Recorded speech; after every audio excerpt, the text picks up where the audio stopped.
জান্নাত কেটে দেওয়া হবে।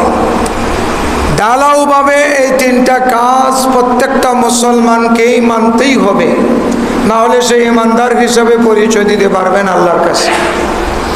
মানুষের কাছে যদিও সে মুসলমান হিসাবে চলাফেরা করে, কিন্তু আল্লাহ তাআলার কাছে সে মুসলমান হিসাবে পরিচয় দিতে পারবে না। এই তিনটা ভিত্তির পর তিনটা কোটির সাথে যার টাকা আছে তাকে যাকাত দিতে হবে বৎসরে একবার, যার টাকা আছে তার জীবনে একবার হজ করতে হবে, হজ ফরজ। যাদের নাই তারা দোয়া করতে হবে যেন তৌফিক দিলে আল্লাহ তাআলা তারাও করতে পারে। এই আলোচনা আমরা প্রথম থেকে জিলকাদ মাসের শুরু থেকে শুনলাম। এবার আমাদের হজ চলে আসতেছে সামনের মাসে, এই মাসের 23 তারিখ, সামনের মাসের 7-8 তারিখ কোরবানি। অতি নিকটে চলে আসছে কোরবানির বিধিবিধান, সেজন্য কোরবানির বিধিবিধান নিয়ে আলোচনা। প্রথমে আমরা কিভাবে আল্লাহ তাআলার খলিলের মাধ্যমে, জাতির পিতা ইব্রাহিম আলাইহিস সালাতু ওয়াস সালামের মাধ্যমে কোরবানি কেমনে পেলাম, এই ইতিহাস আমাদের জানার দরকার। আল্লাহ তাআলা সূরাতুল ইব্রাহিমে এই ইতিহাস 37 নম্বর আয়াতে শুরু করেছেন।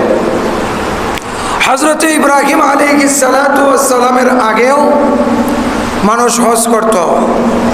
তাদের হজ ছিল শুধু তোয়াফ করা, আল্লাহ তাআলার সামনে সিজদা করা আর তোয়াফ করা। হযরত ইব্রাহিম আলাইহিস সালাতু ওয়াস সালাম আয়েশা সাই করা। ইব্রাহিম আলাইহিস সালাতু ওয়াস সালাম তোয়াফ সাই এই দুটোটা কাজ বাড়ায় দিলেন। আমাদের নবীকে আল্লাহ তাআলা যখন নবুয়তি দান করলেন, নবী আমাদের জন্য তোয়াফ করা, আবার বাইতুল্লাহর জিয়ারত করা, তোয়াফের পরে আরাফার মাঠে যাওয়া, আরাফার মাঠ থেকে আইসা বাইতুল্লাহর 7 চক্কর দেওয়া ফরজ করে দিলেন। এই ফরজগুলোর পরে আরো 7টা ওয়াজিব করে দিলেন। প্রত্যেকটা মানুষ কোরবানি করতে হবে। যদি ভুল ভ্রান্তি হয়ে যায় তাহলে কোরবানি না করা, তখন জরিমানা হিসাবে একটা পশু কোরবানি দিতে হবে। তারপরে সেই মাতাফের মধ্যে সাইর পরে হযরতে ইব্রাহিম আলাইহিস সালাতু ওয়াস সালাম যেই জায়গায় কুরবানি দিয়েছেন মিনায়, মিনার কাছাকাছি আইসা হযরত ইব্রাহিম আলাইহিস সালাতু ওয়াস সালামের ছেলের সুন্নাত আদায় করতে হবে।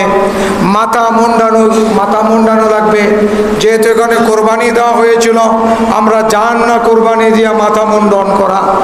তারপরে পবিত্র হয়ে আবার মিনার মধ্যে শয়তানকে পাথর মারতে হবে। 3 দিন পাথর মারা, এগুলা ওয়াজিব করে দিয়েছেন আমাদের নবী হযরতে মুহাম্মদ আরবি সাল্লাল্লাহু আলাইহি সাল্লাম। আমরা আজকে যে আয়াত শুনলাম, সেই আয়াতের মধ্যে আল্লাহ তাআলা বলেন, রব্বানা ইন্নী আসকানতু মিন যুররিয়্যাতি বিওয়াদিন গায়রি যী যারইন ইনদা বাইতিকাল মুহাররাম রব্বানা লিয়ুকিমুস সালাতা ফাজআল আফইদাতাম মিনান নাসি তাহফি ইলাইহিম ওয়ারযুকহুম মিনাস সামারাতি লাআল্লাহুম ইয়াশকুরুন। হযরত ইব্রাহিম আলাইহিস সালাতু ওয়াস সালাম এই দুয়ার মাধ্যমে পুরা উম্মতে মুহাম্মাদীকে হযরত ইব্রাহিম আলাইহিস সালাতু ওয়াস সালাম বাইতুল্লাহ যায়া দোয়া করার বিধান শিখাইছে। প্রত্যেকটা মানুষ যেন যত ধরনের গুনাহ থাকুক না কেন মক্কায় যায়া আল্লাহর সামনে হাজির হইয়া সে যেন আল্লাহর কাছে তওবা করে এবং গুনাহ মাফ চায় এবং আল্লাহ তাআলার কাছ থেকে চাইয়া তার সমস্ত জীবন পরিবর্তন করে, এই বিধান এখানে শিক্ষা দিয়েছেন। এই আয়াতের অর্থ হলো রব্বানা, হে আমার প্রতিপালক, ইন্নী আসকানতু মিন যুররিয়াতি, নিশ্চয়ই আমার সন্তানদের মধ্যে থেকে একজনকে রেখে গেলাম, বিওয়াদিন, এমন এক জায়গায়, এমন এক চিটিয়াল ময়দানে, গায়রি জি জারইন, যেখানে কোনো ধরনের সবুজ শ্যামল ফল ফলাদি গাছগাছালি নাই, এমন এক জায়গায়, জি জারইন, এমন এক জায়গা রেখে গেলাম যেখানে কোনো ক্ষেত কামার হয় না, যেখানে কোনো কিছুর আশা করে আসা হয় নাই, যেখানে কোনো কিছু পাওয়ার কোনো সম্ভাবনাও নাই, নাই গাছপালা, নাই কোনো কিছুর ব্যবস্থা, নাই ব্যবসা বাণিজ্যের ব্যবস্থা, কোনো কিছুই নাই, একদম খালি ময়দান, বালুকাময় ময়দান এবং পাথর ঘেরা একটা এলাকায় আমার সন্তানদের একজনকে রেখে গেলাম। এবার ইন্দা বাইতিকাল মুহাররম, যেখানে আপনার ঘর হবে, সেই ঘরকে আপনি সম্মানই করবেন। ঘর তো বানানো হয় নাই, সেখানে রাইখা গেছেন, সেই ঘরের কথা আগেই বলে দিলেন আল্লাহ তাআলা। ঘর তো তখন এখানে হয় নাই। ইব্রাহিম আলাইহিস সালাতু ওয়াস সালামের সন্তান ইসমাইলের বয়স যখন 12 বছর হবে, তখন ঘর বানানো শুরু হবে। তো ঘর হয় নাই, তারপরও ইন্দা বাইতিকাল মুহাররম হযরত ইব্রাহিম দোয়ার মধ্যে বলে গেলেন। এটা কিভাবে? আস্তে আস্তে আমরা বুঝবো। তারপরে বলেন, রব্বানা লিয়ুকিমুস সালাতা, হে আল্লাহ, হে আমার প্রতিপালক, যাতে করে আমার সন্তানেরা আপনার নামাজ পড়তে পারে। এমন এক জায়গায় রেখে গেলাম যেটা আপনার ঘর, সেই ঘরের মধ্যে এসে যেন আপনার গোলামি করতে পারে। তার মানে ইসমাইল আলাইহিস সালাতু ওয়াস সালাম নয়, আমরা যারা পরবর্তীতে আসব, আমাদের জন্য আমাদের জাতির পিতা, আমাদের নবী আসার 2773 বছর আগে আল্লাহ তাআলার কাছে আমাদের জন্য দোয়া করে গেছেন। সুবহানাল্লাহ। হযরতে ইব্রাহিম আলাইহিস সালাতু ওয়াস সালামের পরে আমাদের নবী এসেছেন 2773 বছর পরে। হযরত ইব্রাহিম আলাইহিস সালাম দোয়া করে গেছেন প্রায় 3000 বছর আগে আমাদের জন্য, আমরা যাতে করে ওই জায়গায় যায়া আল্লাহ তাআলার গোলামি করতে পারি, নামাজ পড়তে পারি। এখানে নামাজের মধ্যে যায়া কোনো ধরনের পেরেশানি করতে হবে না। আল্লাহ তাআলার কাছে ইব্রাহিম আলাইহিস সালাম দোয়া করে দিয়ে গেছেন, ফাজআল আফইদাতাম মিনান নাসি তাহবি ইলাইহিম, হে আল্লাহ, মানব জাতির মধ্যে থেকে মানুষের দিলের মধ্যে, আমার ঘরের মধ্যে যারা আমার সন্তানরা আসবে, তাদের প্রতি একটা মহব্বত তৈরি করে দিয়েন। মক্কার মধ্যে যারা যায় তাদেরকে যে কি পরিমাণে হাজিদেরকে মানুষ ভালোবাসে, যারা হজ করতে গেছেন তারাই জানেন। তাদের জন্য আরাফার মাঠে খানার যে ঢের দেওয়া হয়, খানার যে পরিমাণের, যে পর্যাপ্ত পরিমাণের খানাই না হাজির করা হয়, যদি ওই খানাগুলা পার্সেল করে বাংলাদেশে পাঠানো হয়, আমার ধারণা 1-2 দিন পুরা 22 কোটি মানুষ খাইতে পারবে। সুবহানাল্লাহ। এত পরিমাণের খানা বিভিন্ন কোম্পানি নিয়ে হাজির করে। আঙ্গুরের রস, আঙ্গুরটা মেশিনে ঢুকাই দিয়ে চিপা গ্ল্যান্ড কইরা এটা ক্যানের ভিতরে কইরা হাজির করা হয়। আখের রস, আখ তাই না, এটা থেকে চুইসা রস বাইর কইরা এটাকে ক্যান বানায়া নিয়ে হাজির করা হয়। যত জাতের ফল ফলাদি আছে, সমস্ত ফলের রস এরকম ক্যান কইরা কইরা নিয়ে হাজির করা। আর সিকুলার ক্যান আছে না, 35-40 টাকা, এরকম ক্যান হাজির করা ফ্রি ফ্রি, দামি দামি ক্যান। এই পরিমাণে খানা ফিনার ব্যবস্থা কেন হয়? আল্লাহ তাআলা ইব্রাহিম আলাইহিস সালামের দোয়া কবুল করেছেন। আল্লাহ তাআলা বলেন, ফাজআল, হযরত ইব্রাহিম দোয়া করেন, ফাজআল, হে আল্লাহ করে দেন, আফইদাতাম মিনান নাসি, মানুষের দিল তাদের জন্য মাইল করে দেন, তাহবি ইলাইহি আলাইহিম, যাতে করে সবার দিল তাদের প্রতি আকর্ষণ হয়, তারা যেন তাদের ব্যবস্থা করে খানাপিনার, তারা যেন ভালোবাসে তাদেরকে। দোয়া করে গেছেন প্রায় 3000 বছর আগে ইব্রাহিম আলাইহিস সালাম। এবার এই দোয়া আল্লাহ তাআলা কবুল করেছেন আমাদের জন্য, সুবহানাল্লাহ।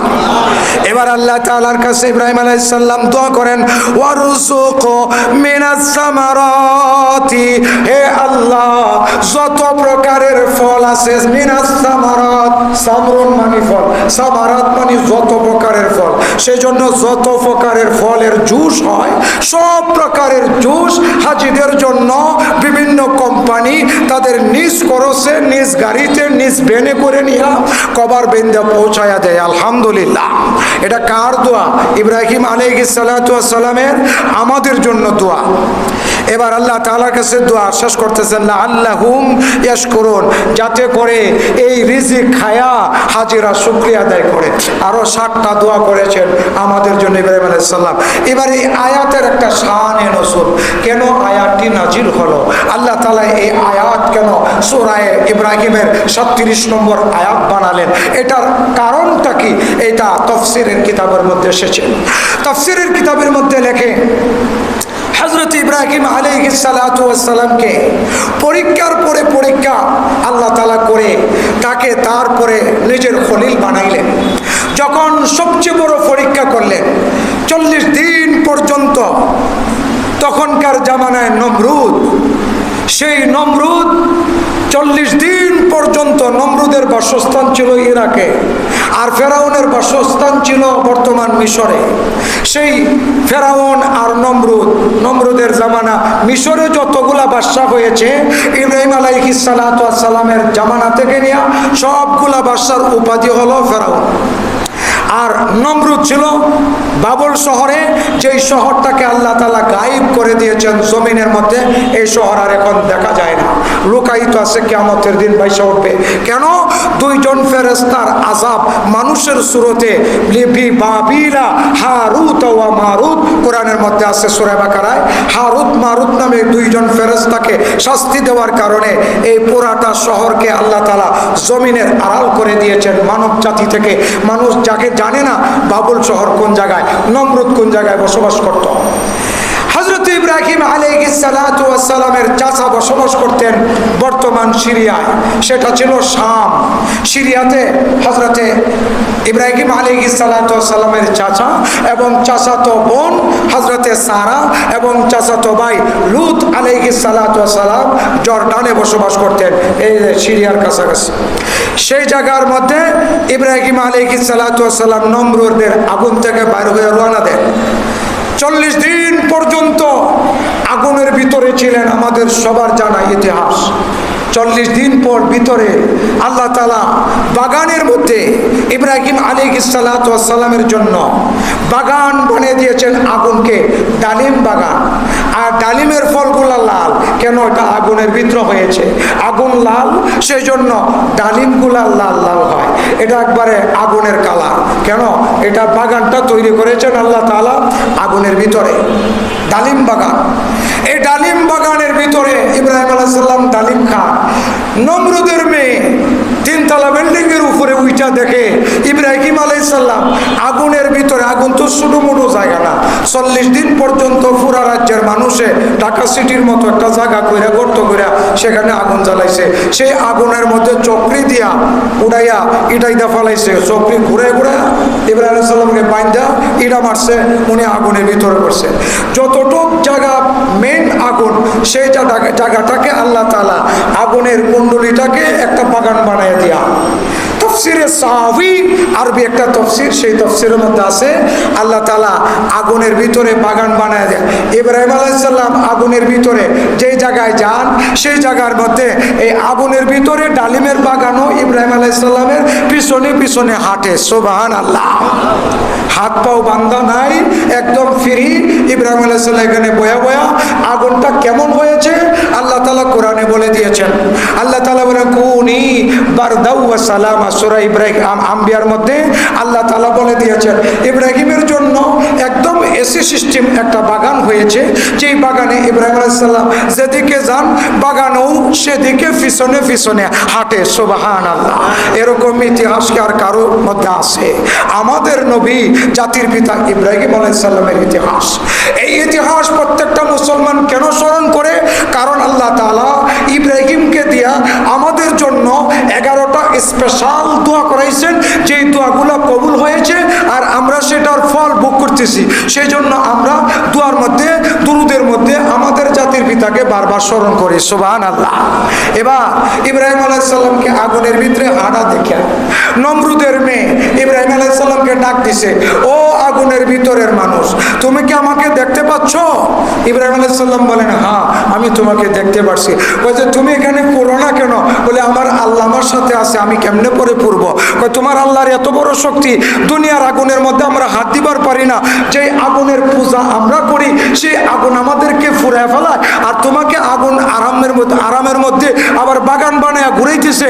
তোমার আল্লাহর তো সবচেয়ে বড় পাওয়ার, আমার বাবার তো কোনো পাওয়ার নাই। তো ইব্রাহিম আলাইহিস সালাম ওইখান থেকে দাওয়াত দেন, ও মেয়ে, যদি তুমি কালিমা পড়ো, যদি তুমি ঈমান আনো আমার আল্লাহর উপর, তাহলে সাক্ষী থাকো আমি তোমাকে নিয়ে আমার আল্লাহর জান্নাতে যাব। সুবহানাল্লাহ। হযরত ইব্রাহিম আলাইহিস সালামের আগুনের ভিতরের দাওয়াতে নমরুদের মেয়ে মুসলমান হয়ে গেছে। সুবহানাল্লাহ। নমরুদের মেয়ে মুসলমান হইয়া বাবা রেজা বলে, যতটুক খাবার দেখাইবার দেখাইছো, আর দেখানোর দরকার নাই, আগুন থামাও। যারে আগুনের ভিতরে ফালাইছো সেই আগুনের ভিতরে তার আল্লাহ ঈসা আগুনকে ডালিমের বাগান বানায়া দিয়া তাকে সাহায্য করতেছে। তার খুদার পাওয়ার বেশি, তুমি খুদা না, তুমি ফুদা। তুমি খুদা না, তুমি ফুদা। তোমার আমি ত্যাগ করলাম, ইব্রাহিমের নবী ইব্রাহিমের আল্লাহকে আমি আল্লাহ বলে স্বীকৃতি দিয়ে দিয়েছি। সুবহানাল্লাহ।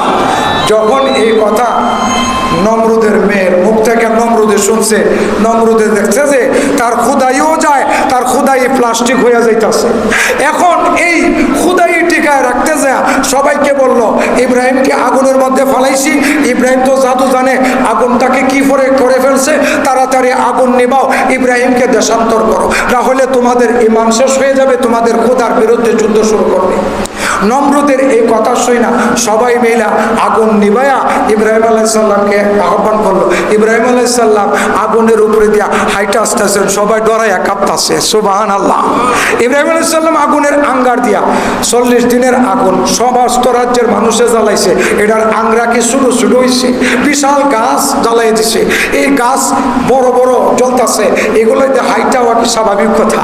ইব্রাহিম আলাইহিস সালামের এই দৃশ্য দেখা প্রায় 7000 নমরুদের রাজ্যের বাহিনী মানুষ এক বাক্যে ইব্রাহিম আলাইহিস সালামের ঈমান আইনা মুসলমান হয়ে গেছে। সুবহানাল্লাহ। নমরুদে দেখলো যে তার খোদাই নগদ যাইতেছে, 7000 মানুষ মুসলমান হয়ে গেছে এক ডাকে। এখন তার খোদাই টিকাবে না কি করবে? শেষ পর্যন্ত নমরুদের যারা যোদ্ধাল বাহিনী ছিল তাদেরকে দিয়ে ইব্রাহিম আলাইহিস সালামকে সসম্মানে যে আপনি আমাদের দেশ চালাই দিন, আপনার সাথে আমরা পারবো না, আপনি দেশ চাইরা চলে যান আপনি আপনার জায়গা। ইব্রাহিম আলাইহিস সালামকে আল্লাহ জানাই দিয়েছেন, ও ইব্রাহিম আপনি একটু সফর করেন, আপনি এখান থেকে চলে যান। হযরত ইব্রাহিম আলাইহিস সালাম রওনা দিলেন। সেই ইরাক থেকে হাইটা যে পৌঁছাইলেন সারার দেশে। সেখানে যায় দেখেন চাচাতো বোন বিয়া দেওয়ার জন্য বিশাল অনুষ্ঠান চলতেছে। সেই অনুষ্ঠানের মধ্যে ইব্রাহিম আলাইহিস সালাম কেউ চিনে না, ইব্রাহিম আলাইহিস সালামও চিনেন না। এবার রাজ দরবারে ঘোড়া দিয়া বিভিন্ন বেশ দইরা বিভিন্ন রাজপুত্ররা আসছে বিশ্ব সুন্দরীকে বিয়া করবে, কিন্তু কারো গলায় মালা না পরায়া আমাদের ইব্রাহিম আলাইহিস সালামকে হযরতে সারা গলার মালা পরায়া গ্রহণ করলেন। বিবাহ শেষ হলো, এখানে কিছুদিন ছিলেন। সেখান থেকে সে হযরতে ইব্রাহিম আলাইহিস সালাম আল্লাহর হুকুমে এবার সফর শুরু করলেন। রব্বি হাবলি মিনাস সালিহিন দোয়া করা শুরু করলেন, আর হযরত ইব্রাহিম আলাইহিস সালাম সফর শুরু করলেন। যখন সফর কইরা আবার ইরাকের দিকে আসতেছিলেন, মধ্যখানে মিশরে আসলেন। মিশরের বাদশার নাম ছিল উনওয়ান বিন সানান। এই উনওয়ান বিন সানান তখনকার জামানা থেকেই শুরু হলো প্রথম বাদশা, যেই বাদশা বড় জালেম ছিল, মানুষকে সে হত্যা করতে দ্বিধাবোধ করত না। তার কামই ছিল যদি কারো পছন্দ হয়ে যায় সাথে সাথে মানুষটাকে মাইরা মহিলাটাকে নিয়ে আসা। আল্লাহ তাআলা জানা দিলেন ইব্রাহিম এই রাজ্যের সিস্টেম হলো যদি কেউ ভাই বোন পরিচয় দেয় তাহলে তার ভাইকে মারে না, বন্দি কইরা তার বোনকে নিয়ে যায়। আর যদি কেউ স্বামী স্ত্রীর পরিচয় দেয় তাহলে স্বামীকে মাইরা তার স্ত্রীকে নিয়ে এই বাসায় অপকর্ম করে। তাহলে আপনি এখন বোন হিসাবে পরিচয় দিবেন।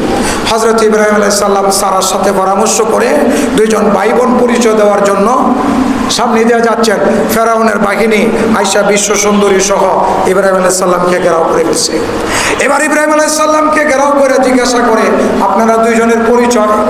ইব্রাহিম আলাইহিস সালাম বলেন, এটা আমার বোন। হযরত সারাও বলেন, আমার ভাই। পরিচয় দিলেন। সাথে যে লোকটা আসছে লূত আলাইহিস সালাম। লূত আলাইহিস সালাম, আপনার কি হয়? এটা আমার চাচাতো ভাই। আচ্ছা ঠিক আছে, যাও। হযরত ইব্রাহিম আলাইহিস সালামকে একটু সামনে নিয়ে বন্দি করে বলছে। বন্দি করে হযরত সারাকে নিয়ে গেছে রাজদরবারে। রাজদরবারে নেওয়ার পরে এই পাপিষ্ঠ শয়তান, তখনকার বাদশাহ উনওয়ান বিন সানান, হযরত সারাকে আন্দরমহলে নিয়ে গেছে। আন্দরমহলে নিয়ে সে তার নিজের বুক বিলাসের চিন্তা ফিকির শুরু করলো। এদিকে আল্লাহ তাআলা সারাকে ছোটবেলা থেকেই আমাদের হযরত ইব্রাহিম আলাইহিস সালামের পরিবারকে পাক দামান হিসাবে, পবিত্র আত্মা হিসাবে আল্লাহ তাআলা কবুল করে নিয়েছেন। যখনই এই ফেরাউন হযরতে সারার দিকে হাত বাড়াইছে, হাত এই পর্যন্ত বরফ হয়ে গেছে, পুরো হাত বরফ হয়ে গেছে। বাম হাত বাড়াইছে, দুটো হাত স্টিল বরফ হয়ে গেছে, এদিকেও আসে না ওইদিকেও আসে না। একদম মানুষের যখন প্যারালাইসিস হয় যে এক সাইড লড়ে না, এরকম হাত দুটো এরকম হয়ে আছে। এবার ফেরাউনে বলে, হে জাদুঘর মহিলা, তুমি আমাকে জাদু করেছ, আমাকে ছেড়ে দাও, আমি তোমাকে ছেড়ে দিব। হযরতে সারা বলেন, না, আমি কিছুই করি নাই। আর আল্লাহ তাআলার খলিল সারাকে পাঠাইয়া দিয়া সেজদার মধ্যে পইরা দোয়া শুরু করছেন, আল্লাহ আমার স্ত্রীকে আপনি হেফাজত করেন, আপনি আমাকে খলিল বানাইছেন, পরীক্ষার পর পরীক্ষা নিছেন, আমার বউর উপর আপনি এরকম জালম নিযুক্ত করিয়েন না। এই দোয়া যখন শুরু করেছেন, আল্লাহ তাআলা কুদরতি ক্যামেরা বানায়া হযরত ইব্রাহিমের সেজদার মধ্যে, বিবি সারার মধ্যে, আর ফেরাউনের সাথে যা ঘটনা হচ্ছে সেজদার মধ্যে আল্লাহ তাআলা দেখাইতেছেন। সুবহানাল্লাহ। ওয়া আখিরি দাওয়ানা।